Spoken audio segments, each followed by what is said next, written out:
The following is a Live the Dream Media production.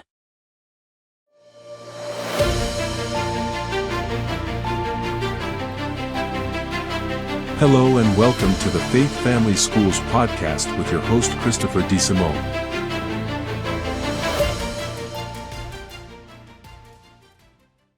All right, folks, welcome back to the latest episode of Faith Family Schools. Remember, go to faithfamilyschools.com, and of course, that'll lead you to all of our different platforms of Spotify, Google Podcasts, Apple Podcasts, and YouTube and Instagram, and all those good things out there. faithfamilyschools.com. If you want to suggest a guest or you react to something that we talk about, go to faithfamilyschools@gmail.com. And again, if you're new to the podcast, I'm a guy who does a morning radio show in Tucson, Arizona, which is kind of the petri dish for a lot of bad ideas nationally.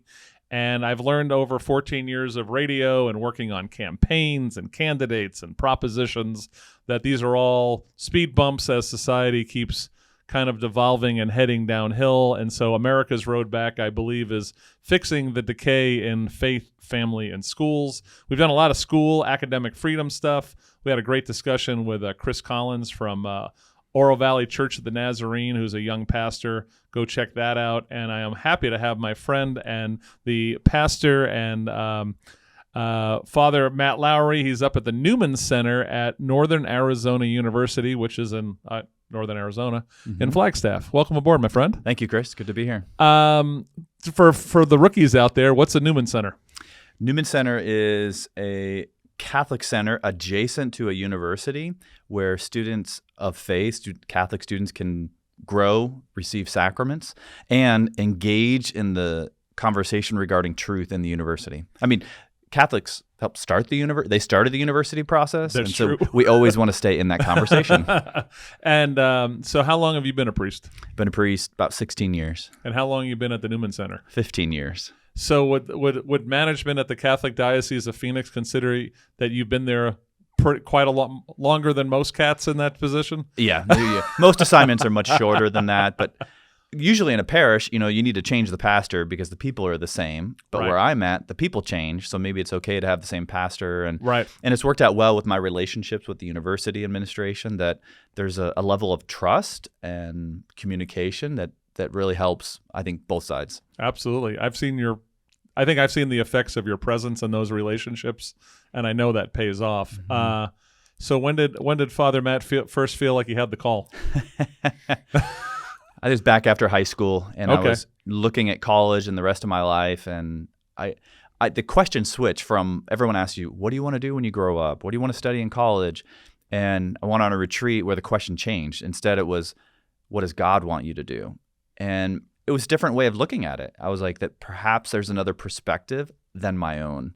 And so seeking to know him and learning more about what his happiness, his desire for my happiness led me to want what he wants even above what I want.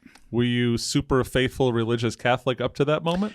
Pretty much. I asked questions, wandered a little bit, but I like Peter to Jesus, Lord, to whom else shall we go? Right. Like, where else am I going to go that just to find that love and meaning? And I also volunteered with my local parish, the youth group, and it challenged me to get out of my comfort zone. It challenged me to grow in faith. I'm like, I don't even know if I believe all this stuff. But as I walked out on the water, my faith increased, and I had a ton of fun along the way. So you were not at the Newman Center your first year, and then you got to the Newman Center? Mm-hmm. What was your first year? First year was in a parish in East Mesa, Holy Okay. Cross, and it was I know that one well. yeah, it's kind of a retirement parish, and Superstition Springs Mall. yeah, the church in the mall they call it. It's fun, but people, and they even said like, oh, there's not a whole lot of young people here. I'm like, well, I see a couple, and so we helped start a young adult group. I'm like, let's get them together. Let's have conversations. Let's have a meal, and there's young people everywhere. So when the opportunity to go to the Newman, was it an opportunity or you're going to the Newman Center? It was a congratulations. What do you say? So what'd you think about that? Because Holy Cross is definitely a senior parish. Believe it or not, there's a giant community called Leisure World Yes. just north of it. Yes, there. Yep, I came to know that well. At first I was a little nervous. I'm like, I just envisioned priesthood and a parish from womb to tomb. And I also thought to myself, I'm like, do college students even care about faith? And I felt like there would be a lot of hostility. And so I was nervous. So when you got there, what did you find? What I found was human beings who are made for God. Right. That people are people. And even to this day, I think there's a lot of people who have different ideas about the world and the human person than I do. But when I walk up and said, "Hi, I'm Father Matt. What's your name?" That 98% of the people will stick their hand back out and say, "Hi, oh, nice to meet you." And then we start on a human level, and then I ask questions. My joke is, I'll say to people like, "Tell me about yourself." And these young people say, "Well, you want me to talk about me? Where do I begin?" And so then they open up and they want to be known. We all want to be known, and I desire to know them, and so it's worked well. And it's interesting, right? So you're in college, right? Especially the last several years, more isolation, right? Mm-hmm. More of staring at this thing, Yeah. all that jazz. But you're still seeing that human need for, once you introduce yourself and say, "Tell me about yourself," are they starving for that moment? They're starving for it. We had an event a couple weeks ago. We called it a fall festival, and we had some simple games outside our front lawn. And somebody invested in this like those inflatable tube people or whatever. And some college kids walking by, Which we usually see at used car lots. that's exactly where you see it. And he goes, "I saw the big tube guy," and I said, "I have to find out what's going on." And so he walked up and like, "Hi," his name was Kai. I'm like, "Hey, Kai, nice to meet you, man. And so let me introduce you to some people." And so, I mean, that just tells me his heart is made for it. There was another girl. She was walking by an exchange student, and she was going in front of the Newman Center, and she heard someone speaking inside, and she happened to just pause, and she heard something that resonated with her heart, and she came up the sidewalk and came in to a building she'd never been, to a faith that she was not, that she's like, something stirred in her heart, and she responded. Wow. So what are we finding? Because we know that I went to Northern Arizona. I went to this Newman Center, right, with our friend Father Mike. And so you're away from your parents for the first time. You're breaking the rhythm of, we always go to 9:15 Mass together as a family, right? You're on your own. No one's taking you to Mass. And at the same time, you are being bombarded by university with a variety of ideas. And sometimes they're into free speech over there, and sometimes they're not. So talk about that dynamic of these kids coming to university for the first time spiritually.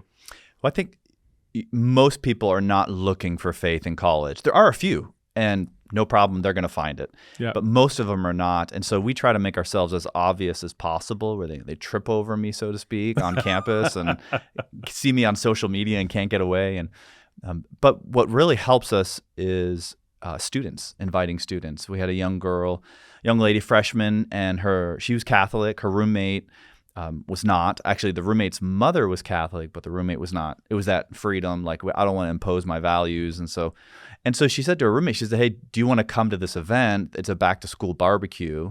And her friend's like, "Okay, sure. There's free food. Like, I'm open to that." Free food's good for college kids. It works out really well. There's actually, side note, there's a huge food insecurity with young people these days. College, universities, they spend all their money on tuition and rent. That food is the last thing they do. And so Jesus fed people, and so it's continued to be a really good thing to do. Well, I would have never thought that going to college, that the idea that they'd be starving for actual food, or if they have some money, what they're doing is they're Uber eating their way to an extra 23 pounds. So if they hear Father Matt's got some, barbecued pork, coleslaw and tater salad, or roasted pig, right? Sounds really good. So this girl shows up, and we meet her, and she has a great time. Turns out she's a really busy fall. She's involved with the athletics on campus. And so I see her occasionally, and then the spring comes around, and her roommate invites her to another social. She comes, and then she finds out that, her family was Catholic, but she didn't know that, and she wasn't raised Catholic. She's like, "I want to learn more about this." And so she starts coming to church, and she ends up getting baptized and finishes the year really engaged. And she showed me a picture, and it was her that first week holding that roasted pig head at the back-to-school barbecue. And it came full circle. But the key part of that was her friend brought her. As much as I will reach out to people, they expect that, like, "Oh, he's the church guy." But when their peers are inviting them, say, "This is good. You're going to enjoy this," they listen. When you're dealing with students, what are some of the unexpected things you've run into about what they're dealing with, other than food insecurity, which I know most people don't even think about that. What are some of the kind of spiritual kind of crises that you're experiencing that maybe you didn't know was there? What's a typical? I could have guessed that most people, when they go to college, they're going to get away from home. I think NAU is just a little above average, perhaps, that it feels like I'm close. My parents want me close, but it's far enough away that I can be myself. And so for the first time, they're standing on their own 2 feet, looking at the world through their own perspective, and they start to become more aware of the brokenness in their own lives, but in the brokenness in their family that exists because we're fallen human beings from original sin, and yet God has a plan to enter into that and redeem it. And so I think walking with people, there's more brokenness than I expected. There's a lot of family dynamics, and even people who seem like they have it together on the outside, that internally that we all, and I had to say and try to normalize it, like we all deal with that. The question is, what are you going to do about that? And are you going to seek your own healing? And I think there's a tendency in our culture now to kind of want to stay where I'm at and blame somebody. Yes. It's because of my parent did this, or this person did this to me. But it takes a really courageous person to say, okay, what am I going to do about it? I found myself in this situation, but I get to choose what I do about it. And so to seek counseling, to seek community, to put the phone down and talk to somebody, that I think they're discovering, especially in the community we've built, that interaction is really life-giving. We did a night where everybody comes in for their free dinner, and I called it a shake-up. I go, it's a Newman shake-up. Whatever color plate you have to sit at that table. And they were freaking out. Some people were trying to manipulate the plates, and people wanted to leave. But at the end of the night, what we noticed was that after the speaker finished, everybody stayed because they had more people to talk to now. They had met some new people, and they were enjoying it, and they wanted to spend more time talking to them. And I asked them, I said, did you guys enjoy that? Should we do that again? And they all said yes. We want to meet new people. We want to have conversations, but it takes a little prompting versus when they're sitting at the bus or in their class. Before class, this is different from when you and I were in college. Everybody's on their phone. And so these classrooms are completely silent before the teacher comes in because nobody's talking to each other. They're all on their phones or listening to their music. Right. And so they're yearning for that connection. We flourish in human connection. Yeah, so we're more there. So there was always a loneliness factor when you and I went to college and people went away. But even with all of this stuff and the magic of the phone, they're more lonely than ever. They are. Yeah, that's something I've seen increase in 15 years is the anxiety, the depression, the loneliness, and they're so anxious about putting themselves out there. I try to make it as easy as possible, but at some point they have to reach out. And the universities see this too. They know that connected students are going to be retained and thrive and all that. But it's so funny. At the same time they know that, they adopt these little robots that will deliver food to your door so you don't even have to walk outside. Or, we're getting close to WALL-E, the cartoon. It looks like WALL-E. So how does the when you talk about their relationship with their parents, right? Because a lot of that's going to stem from that. How do they kind of deal, as you see them walk through with you for 3 or 4 years at the Newman Center? How are the parents reacting to this? Right? Are they going back to the parents and trying to fix that? Are the parents oblivious? What do you think? Yeah, I think parents they're a little oblivious because they've just been in their systems longer and whatnot. I think whenever in a family system, when one part changes, it affects the whole system. So in a good way, if somebody becomes a little healthier, then the whole system can be invited to become healthier. I hand out a lot of books called Boundaries by Drs. Cloud and Townsend. Okay. But I do see people. One challenge is the student might grow in faith, but the family doesn't so much. That people will come, especially now I'm getting students who they went through COVID at home and they stopped going to church. And so the family's still not going to church, but now the young person starts to come back.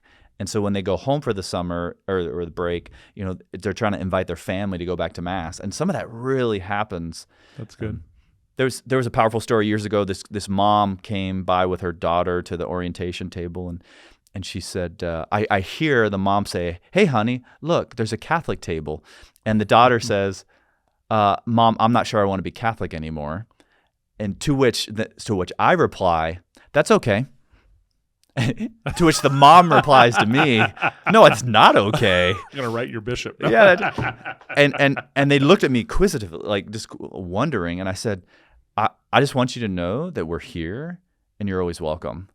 Well, this young lady, she was curious enough, and it was like different than the message she had heard before, that she came to one of those Welcome Week events, and she met another freshman. She met one of our missionaries that were there, and she had a good time. They exchanged numbers. They invited, said, "Hey, we're going to come back, 2 days from now. Come back."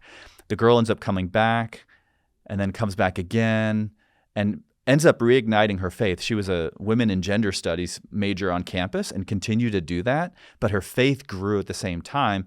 She ended up going to a retreat, a conference, and she comes back and tells her parents, "Hey, Mom and Dad, like, you can have a relationship with Jesus."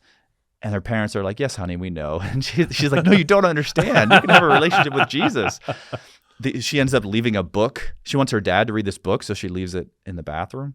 And he kind of reads it. He ends up having Was it Boundaries? No, it was not Boundaries. Okay. It was a book. It was Made for More by Curtis Martin. Okay. And so it's kind of like a C.S. Lewis, Mere Christianity type book for the modern person. Gotcha. And so he ends up having a conversion, joining a Bible study, and then fast forward, kind of sadly, but he ends up getting pancreatic cancer. Oh, my Lord. He loses his job. Even before that, he's like, "All right, I'm going to join a second Bible study." And in the end, it was the daughter coming back to faith that led her father back to faith, which prepared him for death. And he said to me, "Father, I don't want to die and leave my 2 daughters and my wife, but I can't wait to go be with Jesus." And that he gave his family a greater gift, a witness of faith and dying with dignity. And it came because his daughter encountered the faith. Walk by the orientation table at the Newman Center. Come on by. Let's talk about the power of presence, right? Because here you are. How big is NAU now? 20,000 on the main campus. So you have 20,000, and you have academics and all that going on. And I know that you're involved with football team, basketball team, but you do a lot of stuff on campus. Talk about the power of presence just being on the middle of a state university campus. Yeah, so we were out there tailgating before the football games, and I'm walking through the Greek row where they're doing the beer die now. They throw the dice in the air and all that. And they don't know what to do with me, but when they're drunk, they're much more willing to talk to me, and that's great. So I was at tailgate for homecoming. Yeah. And I just couldn't believe how much liquor was bouncing around a state university. Yeah. But, I'm also out there. I have lunch every Monday on campus, and I fill my glass half full and then keep filling it so I can wander around and see who's around, meet people.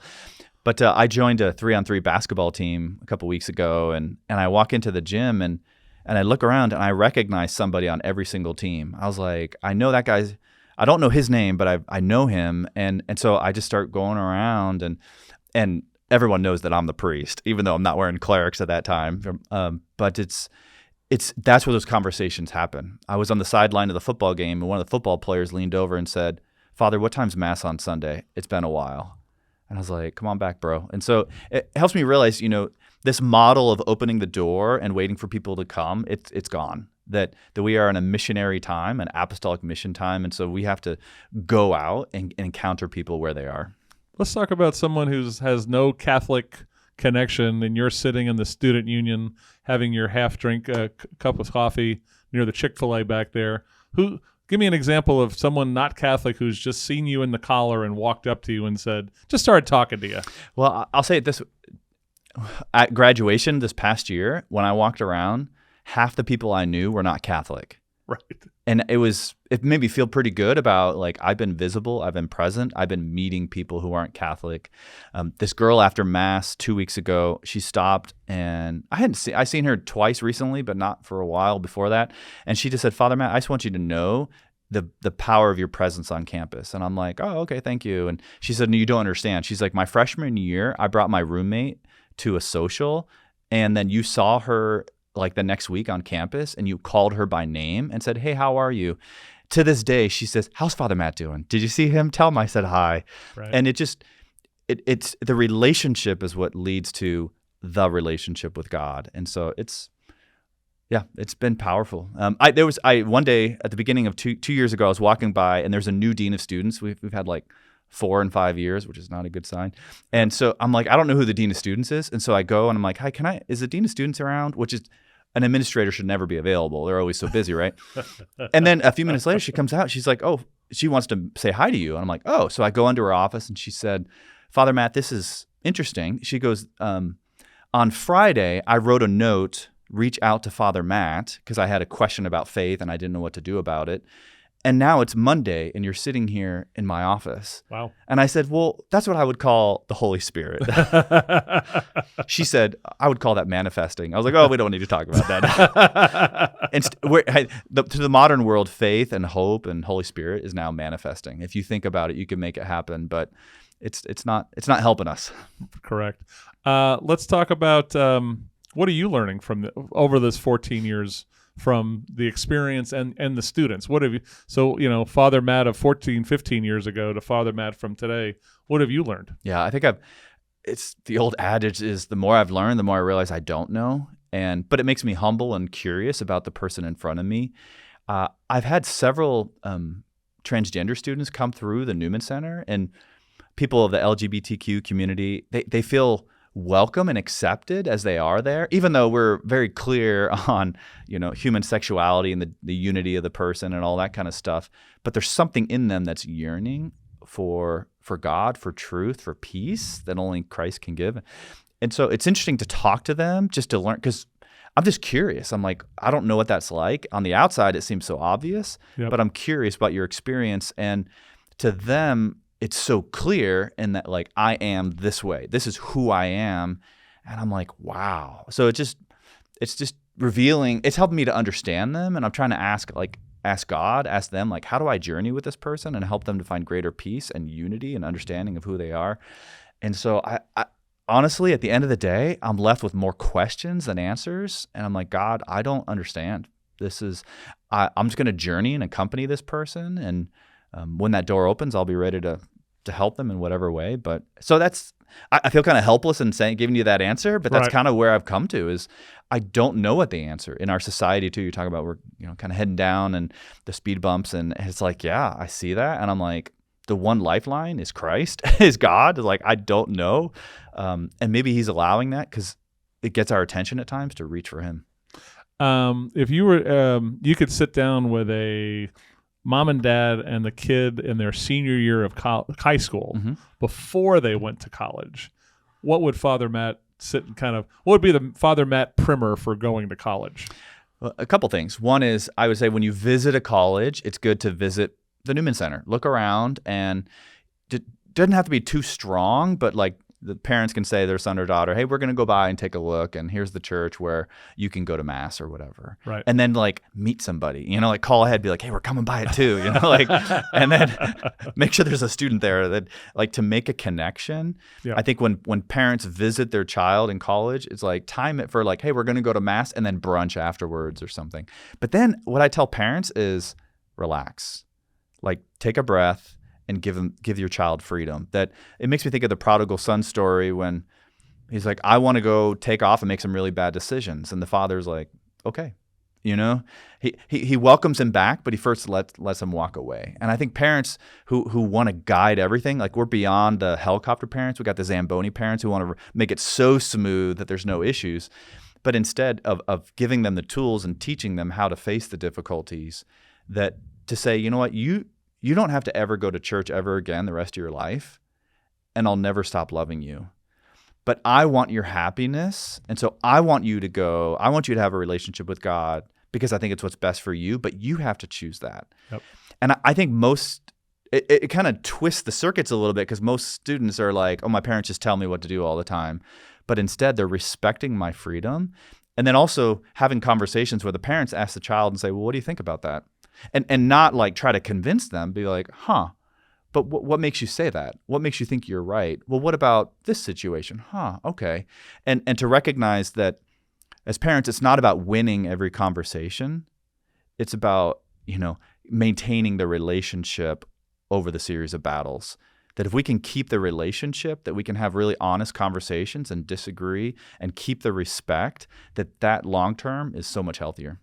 So you are known possibly as the TikTok priest, right? So what I love about what you do, and I assume you had a student who pushed you into this arena. Talk about how you do. I think you do an amazing job on social media, and that's part of the new battleground, right? Live the Dream Media does a great job. I just want to tell everyone that. But tell me about getting into the world of social media. How did that happen? Well, it was during COVID, and so I really felt like that people can't come to me right now, then I want to go to them.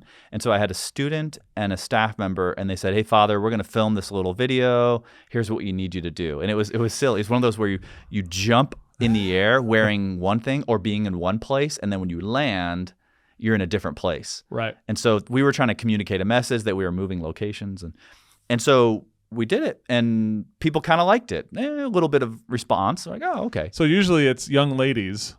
They change their outfits. Yes. Right? So they jump up, they land, they change their outfit. Totally. Now, have you done this with seasonal vestments yet? Yeah. So I have done that. See, we're on the same wavelength. So that was so we did it a couple of times. Then our fourth video was exactly that. It was the clothes changing. And so they said, we do that as Catholics. We wear these different colors to signify different things. And so let's make a little educational thing or whatever. Well, people lost their minds because they knew the trend with the young ladies or whatnot. And then maybe they had gone to church growing up, maybe not. But they knew enough to be like, wait a minute. Oh, that's funny. And the timing was pretty good. And so it got picked up by Fox News. So people in Florida and New York are texting me, "Hey, man, I just saw you on the TV." I got a message from someone in Mexico. They're like, "Hey, man, you went viral on Univision in Mexico." And so, anyways, and so we've realized that that people are listening. And so I'll preach to a couple hundred people on Sunday, but then I'll do a homily in a minute, and it'll reach 15,000 people. Or so what we've done now is, people do Facebook Live, we do TikTok Live, and this past week I reached 29,000 different people who were firing angry comments and questions, and we actually had a good discussion. But it gave a chance for people to hear some bits of truth and goodness that they might not hear otherwise. And even my Sunday congregation, I might preach to a couple hundred people, but online, my homily in a minute will reach like 15,000 people. You have such a following doing what you're doing that you even got Marky Mark and the Father Stu people that come do some cross promote. Yeah, they were looking for ways to promote Father Stu, and so they reached out and said, "Hey, will you help promote this movie?" And it turned out he was going to Phoenix for a promo, and I said, "Hey, I live in Arizona. I'll meet up with Marky Mark and we can do something in person." And it threw me off because they said he's not going to say anything, and it has got to be very straight laced and whatever. And so that seems so unbarking Mark-like. I know. Have some fun. They were worried about the liability of it. So I said something, and then all of a sudden Mark Wahlberg starts talking to me, and I was like, he's talking to me. That threw me off. But it was pretty fun. But of course, TikTok didn't promote that, but it was fun to put it out there. Are we seeing that in the church overall? Is this starting to become a thing? Are you really the exception to the rule out there? There's about 4 priests that probably about half a dozen priests that I'm aware of on social media, and they're really trying to do. Is this in the Diocese of Tucson or in America? There's one in Phoenix, and the rest are spread throughout the country. Gotcha. And they're actually being invited to speak at conferences now because people know who they are. They become famous. Right. And I know for us, we do about 50% kind of fun, joyful. Christ came that his joy might be in us and our joy complete. And so it's just joyful and fun and childlike. But then the other half of the time, it's serious content. It's, I'll do commentaries on anxiety or dating or faith and belief and things like that. And so they come for the sizzle, but they stay for the steak. So let's talk about where we're at now with these. You and I were talking off air with Dave a little bit about Gen Z, millennial, and kind of where they're at with the craziness of the world, right? The amount of atheism running out there, the amount of bad information, no information. It's really seems messier than ever right now. So talk about that, though, like the college student running into that, but also the kids that are jumping into what you guys are doing at the Newman Center and how they're dealing with that. Yeah, I feel like the message in the culture is so strong that in order to stand up to it, you have to have a thick skin and you have to kind of push back. And so you see that in politics. It's like we're coming at each other so strong. We've lost the art of just having a conversation and listening. And so you see two responses. Either you have to be thick and in your face, and you also see there's a lot of autism and stuff. That's another thing I've seen over the years. There's a lot more people on the spectrum, or at least with low levels of social skills. Right. And so they tend to also, they're learning, like, if you want to be heard, you just have to make yourself heard. And it's a big turnoff. Or you just submarine and you're just quiet. And so you might be absorbing what the culture is feeding you, or you might disagree, but you're not going to say anything because that professor is going to fail you and kick you out or whatever. And so you see a lot of people kind of submarining.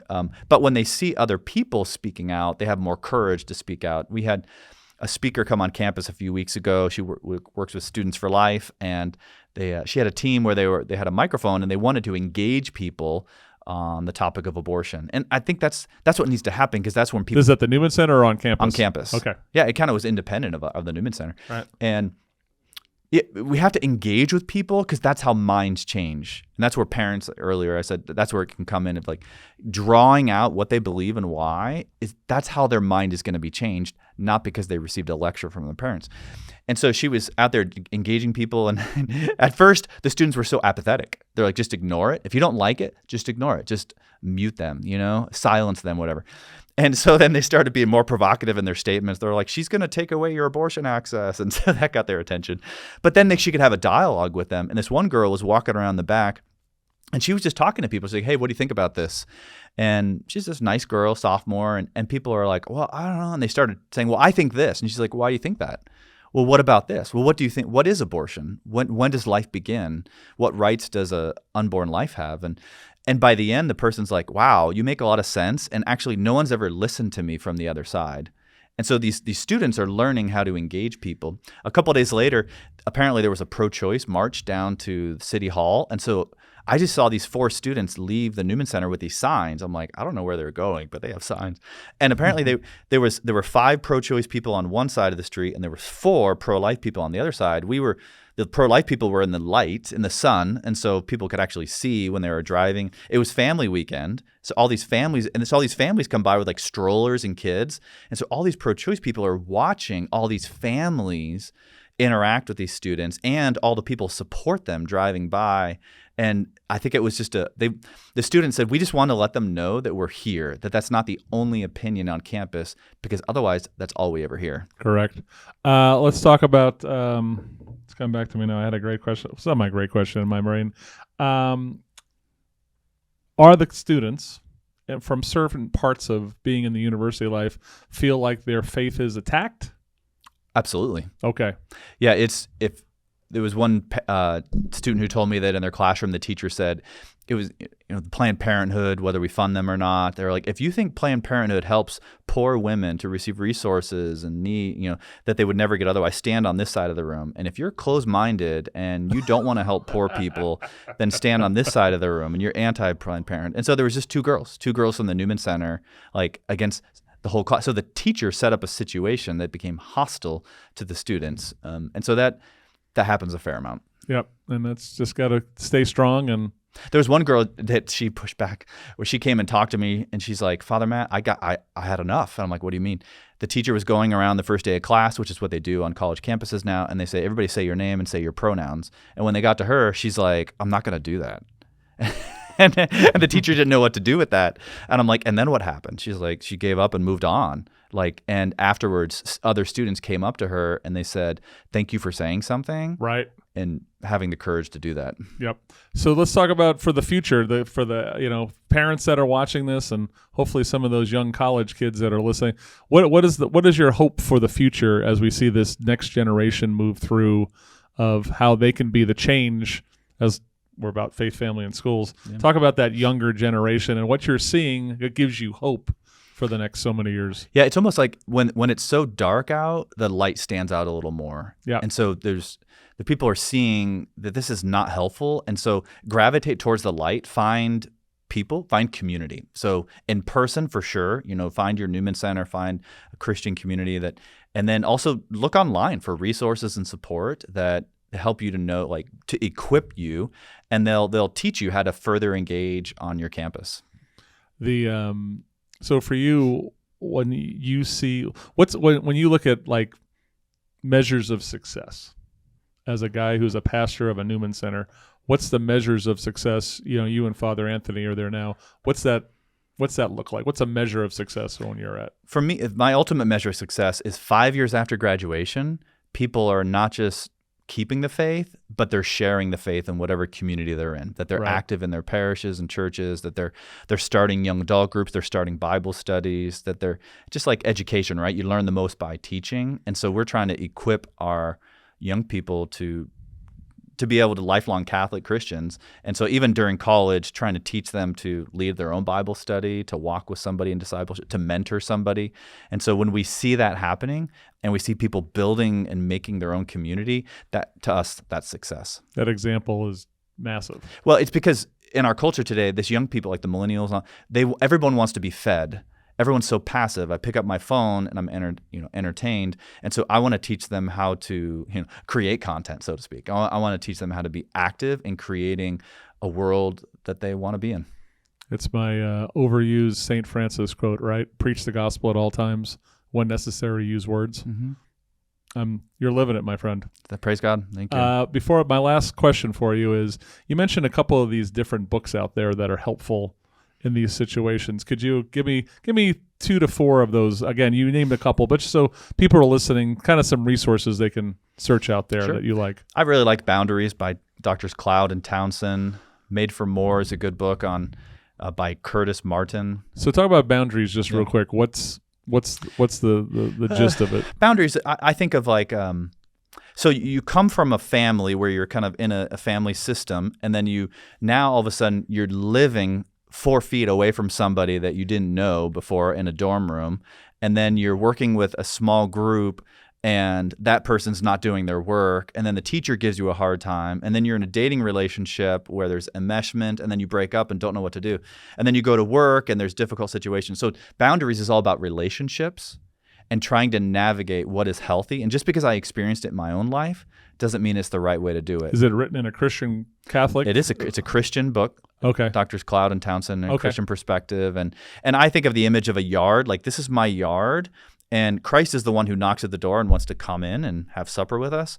And so I have my own yard that I can work on. My parents want things for my yard, but that's their wants for my yard. But this is my yard, and I get to decide. Right. And so recognizing what's in my yard and what's in other people's yards is really healthy. And the second one you said, the one that changed that man's life in the bathroom.